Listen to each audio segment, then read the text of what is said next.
اللہ نے اس دنیا کے اندر انسانوں کو آزمائش کے لیے بھیجا ہے، امتحان کے لیے بھیجا ہے، اور آزمائش کے لیے اللہ تعالیٰ نے کچھ چیزوں کو حلال کیا ہے اور کچھ چیزوں کو حرام کیا ہے۔ اب جو چیزیں اللہ نے حلال کی ہیں ان کو اختیار کرنا ہے، جو چیزیں حرام قرار دی ہیں ان سے بچنا ہے۔ ان بہت ساری چیزوں میں ایک چیز شراب ہے۔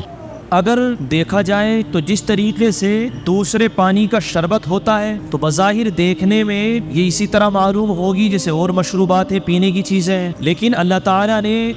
دنیا میں اس کو حرام قرار دیا، تو اب انسانوں کے اوپر لازم ہے کہ وہ شراب اور نشے والی چیزوں سے اپنے آپ کو بچا کر رکھے۔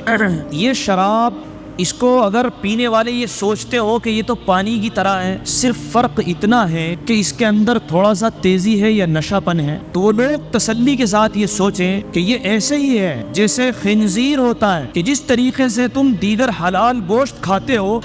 کہ صاحب بکرے کا گوشت کھا لیا یا بڑے کا گوشت کھا لیا، تو ایسے لوگ جو شراب کو یہ سمجھتے ہیں کہ دیکھنے میں دوسرے مشروبات کولڈ ڈرنک کی طرح ہی تو ہے، دیکھ کر کے سامنے رکھا جائے، تو ذرا اپنی عقل کی کھڑکیوں کو کھول کر کے وہ لوگ یہ سوچیں کہ اس تھالی میں بکرے کا گوشت رکھا جائے، مرغے کا گوشت رکھا جائے، اور اس تھالی میں خنزیر کا گوشت رکھا جائے، تو پھر تو ایسے بے ضمیر لوگ یہ کہیں گے کہ تو دیکھنے میں ایک سے ہی تو گوشت ہے، کھا لینا چاہیے۔ جس طریقے سے یہ خنزیر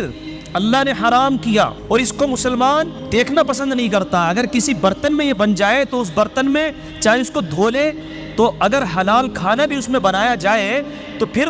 ایمان والے کی طبیعت گوارا نہیں کرتی ہے کہ اس میں نہیں ہے، اس میں تو خنزیر پکا ہوا ہے، یہ حرام ہے اسلام میں۔ یہ شراب بھی اتنی ہی گندی چیز ہے، جن لوگوں کے دماغ میں یہ فطور ہے وہ یہ سمجھتے ہیں کہ یہ تو اس کا کلر اگر دیکھا جائے تو کولڈ ڈرنک کی طرح ہے، تو وہ یہ سوچ رہے ہیں کہ جس طریقے سے ایک برتن میں خنزیر رکھا ہوا ہے اور ایک برتن میں شراب رکھی ہوئی ہے، یہ دونوں ایک سے حرام۔ لہٰذا اس گندی چیز کو اپنے اندر اتارنے سے پہلے کچھ تو اپنے اندر پیدا ہونی چاہیے کہ اب لوگ کر کیا رہے ہیں۔ یہ بہت خطرناک چیز ہے، گھر کے گھر تباہ ہو جاتے ہیں ان شراب کی وجہ سے، ان نشوں کی وجہ سے۔ شراب پینے والا مدہوش ہو جاتا ہے، نالیوں میں پڑا ہوا ہے، گھروں میں لڑائی جھگڑے کر رہا ہے، خود اس کے گھر والوں کو اس سے نفرت پیدا ہو جاتی ہے، لیکن کیونکہ وہ ایک عادت بنا چکا ہوتا ہے، مجبور ہوتا ہے، اور کہیں نہ کہیں وہ اس میں پھر ملوث ہو جاتا ہے۔ تو میرے بھائی، اس سب سے پہلی بات تو ان لوگوں کے لیے ہے کہ جن کو اللہ نے آج تک محفوظ رکھا ہے اور وہ ان شراب جیسی نحوست کے قریب نہیں گئے ہیں، تو میں نے ان کو سمجھایا کہ یہ کتنی گندی چیز ہے، لہٰذا وہ لوگ اس کے قریب جانے کا تصور بھی نہ کریں۔ اور خاص طور سے جو یہ نوجوان نسل ہے، 12-13 سال کے بعد کی جو 20 سال تک 22 سال تک کی نسل ہے، یہ بہت کان کھول کر کے سنے کہ یہ بہت گندی چیز ہے، اس سے دور رہنے کی ضرورت ہے۔ اور اگر کچھ لوگ ایسے ہیں کہ جو اس چیز میں ملوث ہو گئے اور ان کو اس وقت کوئی سمجھانے والا نہیں تھا اور وہ واپس آنا چاہتے ہیں، تو میرے بھائی، میرے بزرگوں، اگر ہمت کرے پھر کیا نہیں انسان کے بس میں، یہ ہے کم ہمتی جو بے بسی معلوم ہوتی ہے۔ اگر کوئی انسان اللہ کا بننا چاہے اور اگر کوئی اللہ کے فرمان کی طرف لوٹنا چاہے اور وہ یہ چاہے کہ میں اس کو چھوڑ کر کے میں اللہ کی بتائی ہوئی زندگی کی طرف لوٹنا چاہتا ہوں، تو اس دنیا نے صحابہ اکرام کی وہ مثال دیکھی ہے کہ صحابہ اکرام نے گھڑوں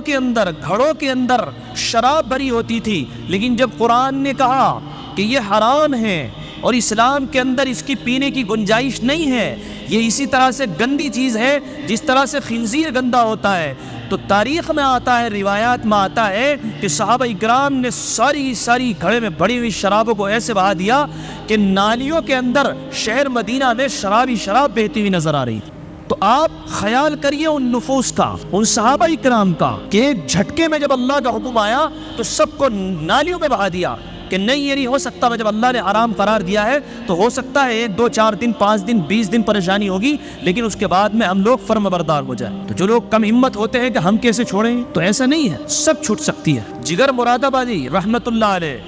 بہت بڑے شاعر گزرے ہیں، بہت بڑے شراب کے عادی تھے، آئے دن ان کی حالت ہوتی تھی کہ شراب پی اور نالی کے کنارے پڑے ہوئے ہیں، لیکن مشاعرے کے اندر جو ہے بہت عمدہ اشعار کہتے تھے، تو بس ان کو یہ سمجھ لیجیے کہ وہیں سے کہیں نالی میں پڑے ہوں گے، وہیں سے اٹھا کر کے لے کر کے جایا جاتا تھا، اور جب جا کر کے وہ مشاعروں میں اپنی شاعری پڑھا کرتے تھے۔ خواجہ مجذوب رحمۃ اللہ علیہ، خواجہ عزیز الحسن مجذوب رحمۃ اللہ علیہ، یہ حضرت تھانوی رحمۃ اللہ علیہ کے خلیفہ گزرے ہیں، بہت اللہ والے گزرے ہیں جنہوں نے یہ بھی لکھی ہے جگہ جی لگانے کی دنیا نہیں ہے، یہ عبرت کی جا ہے تماشا نہیں ہے. تو بہت اللہ والے آدمی تھے، شاعر تھے. اب انہوں نے دیکھا کہ یار یہ جگر مراد آبادی کی حالت بڑی عجیب ہے یار، بڑا قیمتی آدمی ہے، بڑے اچھے اشعار کہتا ہے، لیکن یہ بندہ جو ہے شراب کی وجہ سے اپنا آپ کو خراب کر رہا ہے. اچھا یہ اتنی خراب چیز ہے، تم اس کو کتنی پی لو، ساری زندگی پی لو، ترقی کچھ نہیں ہونے والی. کوئی آدمی کوئی بھی کام کرتا ہے تو اس لیے کرتا ہے نا، چلو مجھے اس میں کچھ ملے گا. آدمی ٹھیلا لگاتا ہے کہ چلو مجھے اس میں کچھ نفع ملے گا. ڈاکٹری کی دکان کھولتا ہے، چلو مجھے اس میں کچھ نفع ملے گا. گاڑی والا گاڑی چلاتا ہے، چلو میں کچھ پیسے کماؤں گا.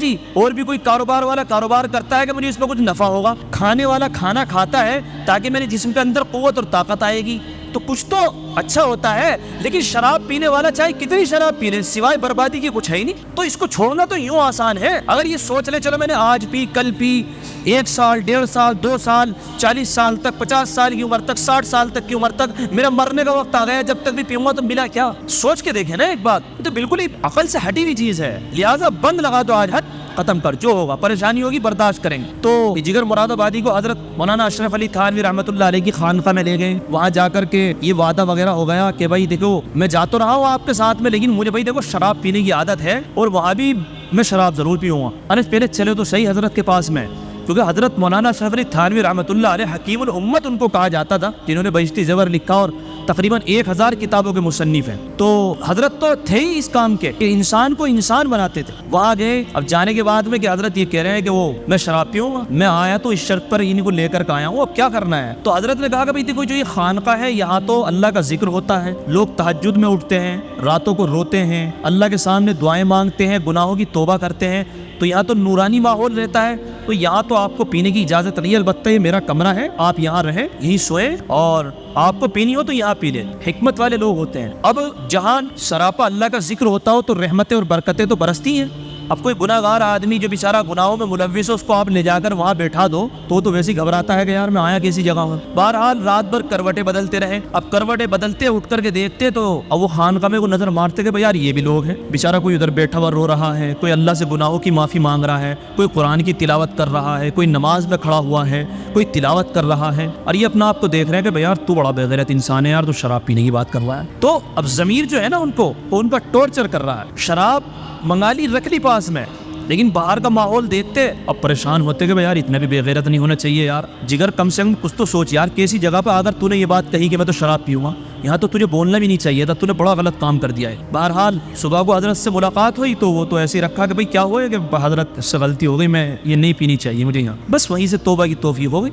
چھوڑ دی. تو جو لوگ یہ سمجھتے ہیں کہ کیسے چھوڑیں گے، تو یہ واقعات ہے، آپ دیکھیے چھوڑ دی. اور ایسے اللہ والے بنے کہ آج بڑے اللہ والوں میں جگر مراد آبادی کا نام آتا ہے. تو بھائی اگر کسی بھی چیز کی خرابی ذہن کے اندر بیٹھ جائے تو پھر اللہ اس کو چھڑا دیتے ہیں. انسان کا کام ہے ہمت کرے اور اللہ سے دعا کرے کہ اللہ میں نے یہ ارادہ کیا ہے، میں کمزور بندہ ہوں، میں توبہ توڑ سکتا ہوں، آپ کی طرف سے مجھے مدد ملنی چاہیے، میں نے جو یہ ارادہ کیا ہے اس میں مضبوطی پیدا فرما دیجیے. 1 دن کرو، 2 دن کرو، 3 دن کرو، اللہ توفیق دے کر کے اس چیز کو ختم کرا دے.